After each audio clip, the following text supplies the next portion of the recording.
Hello everyone! Eu sou a Paty Gonçalves e eu tô aqui para dar sequência nos vídeos da nossa série Londres. Para quem não sabe, eu tô organizando uma excursão dia 30/9 para passar 18 dias incríveis explorando essa cidade maravilhosa. Mas além de explorar essa cidade, nós também vamos visitar 3 cidades vizinhas. E a que eu vou falar hoje para vocês é uma dessas. Hoje eu vou falar para vocês das Termas Romanas de Bath. Bath é o nome da cidade. Tem essa pronúncia chatinha para quem não sabe fazer. Eu tenho um vídeo ensinando. Essas termas romanas, elas são muito famosas, elas são consideradas um ponto turístico muito importante e inclusive recebe mais de 1 milhão de pessoas, de turistas por ano. Ela tem uma história muito longa e supostos poderes curativos que também tornaram ela mais famosa ainda. A água é aquecida naturalmente, a gente vai ver como é que acontece todo esse processo.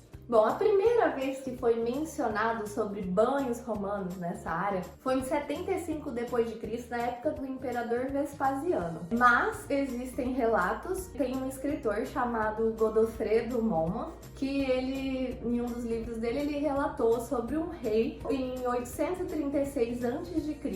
que já tinha tomado banho nessas águas, apesar de não ser um banho oficial na época. Ele foi até a fonte e tomou banho nessas águas e ele conseguiu se curar de lepra, assim como curou todos os seus porcos que também tinham contraído a doença. Como que essas águas surgem? Essas águas surgem por causa da chuva num lugar chamado Mendip Hill. Chove lá, as pedras calcárias absorvem e filtram essa água. Essa água vai parar a 2.400 até 4.200 metros de profundidade. Ela acaba sendo aquecida por um processo geotérmico e ela é aquecida mais ou menos a 64 a 96 graus centígrados. E por causa desse aquecimento, por causa da localização, ela tem, pela baixa pressão, ela sobe de volta pelos buracos que tem nas pedras calcárias e ela acaba chegando na superfície com uma temperatura bem quentinha. E é assim que se formam as termas. Aí, essas águas, elas vêm naturalmente, tá?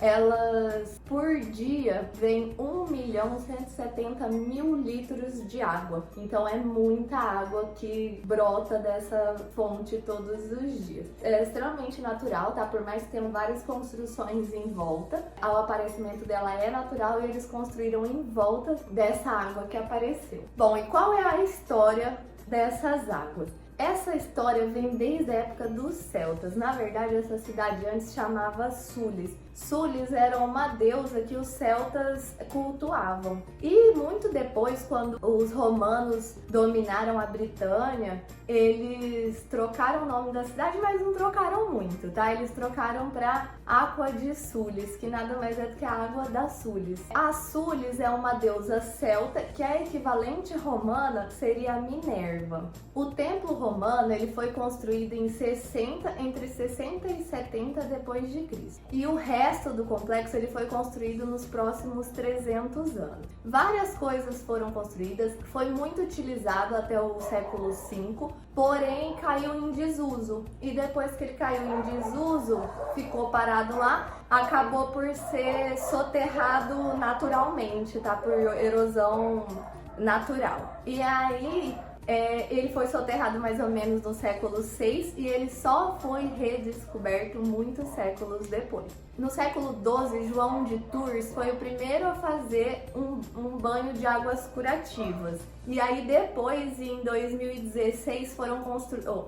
2016 não.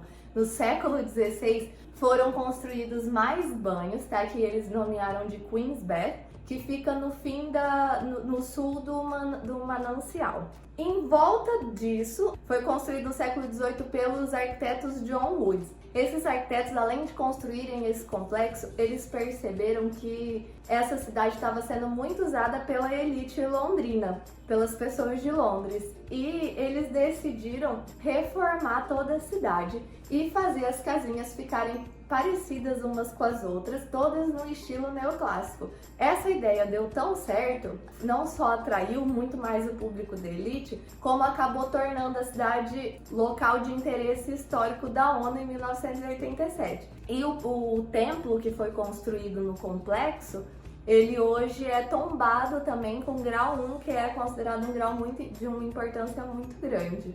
Em 1810, um moço chamado William Smith construiu mais uma área de banhos chamada Hot Spring. Na época, ele tinha achado até que uma das mananciais, ou uma parte da manancial, tinha secado, porém durante essa obra ele descobriu que não tinha secado, tinha apenas seguido um curso diferente. E aí ele acabou restaurando o curso anterior e essa área hoje chama Hot Spring. Dentro do complexo tem um quarto que chama um lugar que chama Pump Room, que é o lugar onde as pessoas iam para ingerir a água, para tomar. Hoje, obviamente, é proibido tomar água de lá, já eu explico por quê, mas ainda é o lugar onde eles fazem coleta de água do manancial. Existe ainda esse quarto, esse ambiente, e a entrada do museu, por onde a gente entra hoje, é um lugar que está acoplado a essa área. Então tem o Pump Room, acoplado tá o lugar onde a gente entra.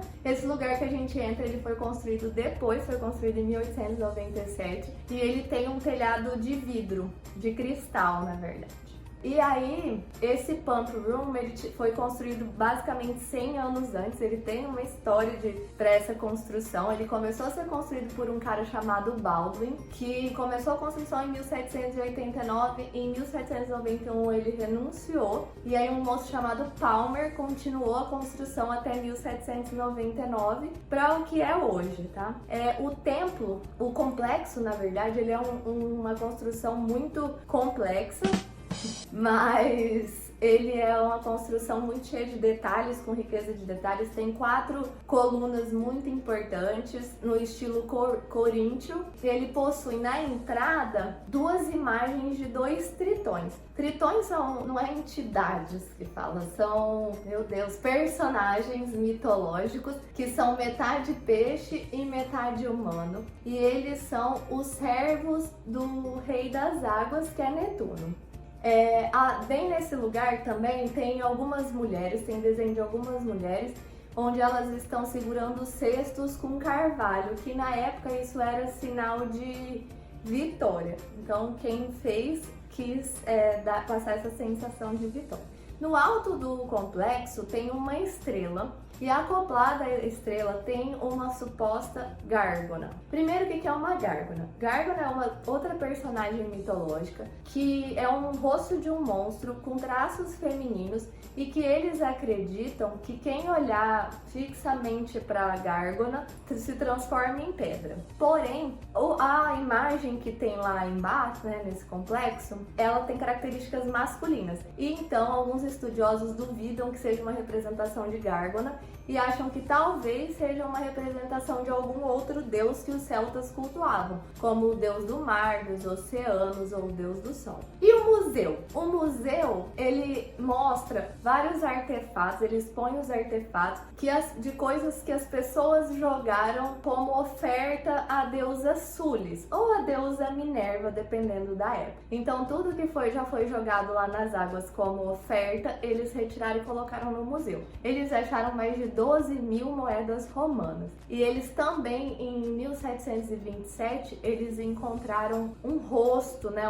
uma escultura de um rosto da deusa que seria Minerva ou a Sulis, né, dependendo de quem fez, a gente ainda não descobriu. Mas eles encontraram no fundo das águas e ela também está exposta no museu. Como é feita a conservação das coisas? Lá tem 2 problemas. Primeiro, as estátuas que ficam do lado de fora, elas ficam muito expostas à chuva ácida.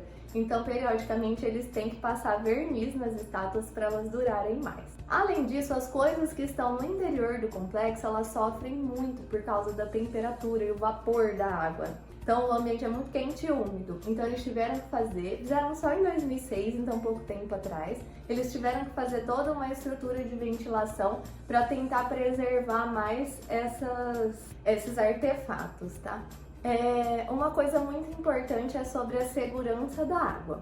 Em 1591, foi assinada uma carta régia pela rainha da época, dizendo que era responsabilidade da cidade de Bath garantir e cuidar das águas quentes que vêm das termas. Então era responsabilidade de cuidar da temperatura, da qualidade, enfim.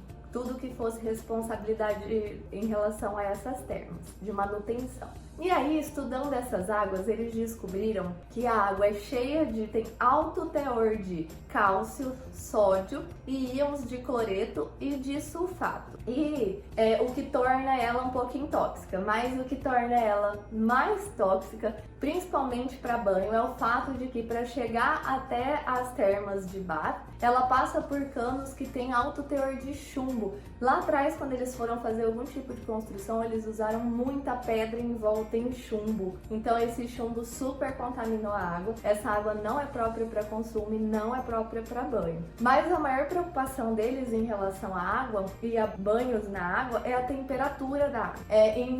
Há pouco tempo atrás, né, proporcionalmente, em 1978, teve um jovem que foi tomar banho nas termas e ele acabou ingerindo um pouquinho da água e 5 dias depois ele faleceu de meningite infecciosa. E eles, ao fazerem um estudo da água, descobriram que a água estava cheia dessa bactéria. O que acontece? Como a água é de uma temperatura mais baixa, ou mais alta, ela é mais quentinha, quando entra alguém com algum tipo de doença infecciosa, ela prolifera e não acaba com essa bactéria. Então, hoje é terminantemente proibido tomar banho e não recomendo o consumo das águas. Hoje a gente, teoricamente, não tem acesso às águas, a gente vê de longe, justamente para manter a segurança das pessoas, mas geralmente, pelo menos quando eu fui há uns 10 anos atrás, você podia comprar um souvenirzinho, um potinho com um pouquinho d'água para poder trazer. Mas não consumam, tá? Bom, gente, é isso. Bath é um lugar muito legal de conhecer, tem história pra caramba, tem muito mais do que eu contei, na verdade, né? Tem cada pedacinho lá foi construído em um período diferente, com uma história diferente,